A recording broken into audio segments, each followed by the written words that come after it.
Nisikilize nikwambie mwanangu. Yaani mimi na wewe naona tukataane. Mimi nikipita kulia pita kushoto kwa sababu hizo mazingizongo unaoniletea mimi si mind. Sio unielewa? Sasa mwanangu, lakini mwanangu natambua kwamba mimi mtaani siwezi kuishi pasipo wewe mwanangu. Ha? Madini nitapewa na nani sasa? Wewe ndio ulikuwa unanipatia dili. Naweza kuishi kwa sababu nipo na wewe mwanangu hapa mtaani. Sasa unafikiria mimi naishi? Mwanangu wewe, mimi nishapigwa biti. Nimepigwa biti na nimeambiwa nikikutana na wewe tu. Basi wewe mimi kaniambia anikili. Alafu mimi bado nahitaji kuishi mwanangu. Harakati kibao ninazo. Na unajua kabisa kwamba mimi mkubwa kule matatizo ananitegemea mimi hapa. Wewe mwanangu sikia, mimi nawe tukataane. Wakati wa matatizo ndio tunaachana. Sasa matatizo haya. Mwanangu mimi nilikuwa nakuomba, achana nayo masuala ya yule mwanamke. Mwanamke tu anapiga biti tu. Huyu hawezi kufanyia chochote. Unasikia mwanangu, hizo mambo mwanangu mimi sitaki. Maana mimi kama niko mimi nawe tukataane. Kila mmoja afanye mambo zake hapa town. Tumekutana town tuishi town. Sisi tuanze kujifanya kama tunajuana sana, tuitane mapicha mimi mambo sizitaki. Si unaelewana? Mwanangu wewe fanya mambo yako sasa hivi. Mimi na wewe mwanangu kila mara tukataane.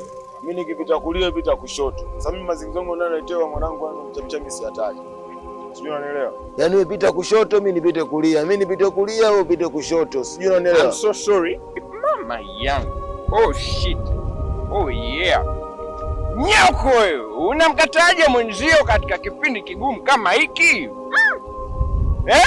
Hiki ndo kipindi wewe kama mwanaume kumsapoti mwenzio, unamkataje?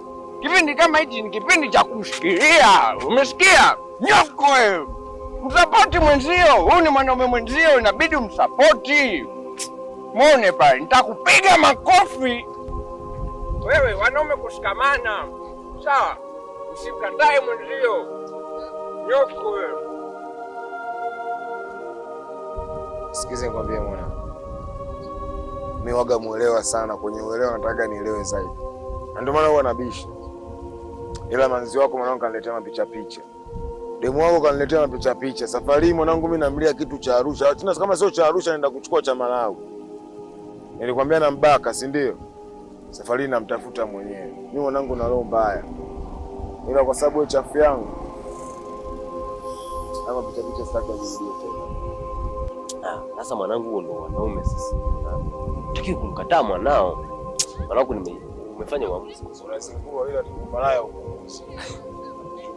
Kwa hiyo wali kuchukua kunyanyua kabisa. Akanichukua kaninyanyua mwanangu kaniingiza naona mtu najikaba tu mwenyewe najikaba mara ghafla tu.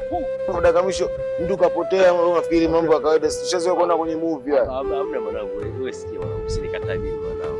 Mwanangu mimi nishaacha umalaya. Yaani kuanzia hapo nishastop.